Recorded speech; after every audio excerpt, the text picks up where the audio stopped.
Welcome to the fourth video in the Ontario Affordable Housing Calculator How-To video series.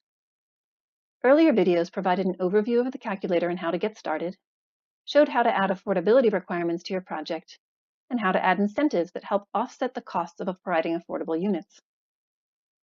Now that you've spent some time experimenting with different affordability requirements and incentives, let's look at some things you might want to do with your project. If you like the changes you've made, you might want to save your project to return to later. When you click Save, you'll be asked to give your project a name. The calculator provides a default name for you. If you've already saved your project, and now you've made changes to it and want to save this version with a different name, you can click Save As. You may also want to share your project with a colleague so they can view it and play with it as well, or print out your project information. In order to share or print projects, you need to create or sign into an account. When you click Create Account in the upper right, you'll be asked to provide some basic information and create a password. I'm going to hit Cancel for now because I already have an account. Once you've created your account, you can log in using the Sign In button in the upper right. Then you can use the Projects menu to select the project you want to work on. Let's go back to the project we just saved. When you click Share down here in the lower left corner, it will give you a link you can then copy and send to someone so they can view a copy of your project. It's important to note that when they click on that link, it takes them to a copy of your project, so your own data does not get overwritten. If they then make changes to the copy and want you to see them, they can simply click Share on their version of the project and send that link to you. Once you're signed in, you can also print your project. Clicking the Print button opens up a new tab with a printable version of all the information for your project. You can then use your browser's print function to print this page. Okay, let's say you spent enough time with this project for now and you want to start a new project. Maybe play with a different template.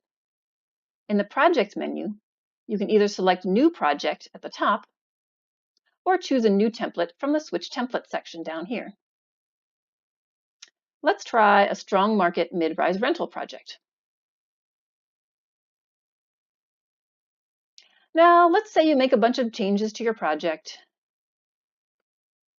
Give it fewer units, maybe a bigger site area, etc.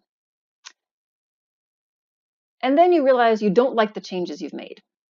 You can click Revert to Defaults to reset your project inputs to the default values from the development template, so you can start again.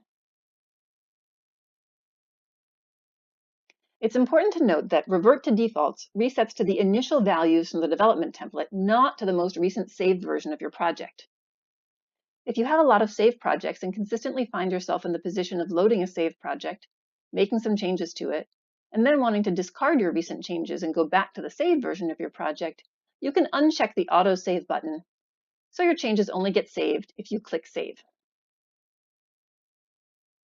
Finally, let's say you've been using the calculator for a while, saving lots of different copies of project templates, and your project list up here is getting cluttered, like mine.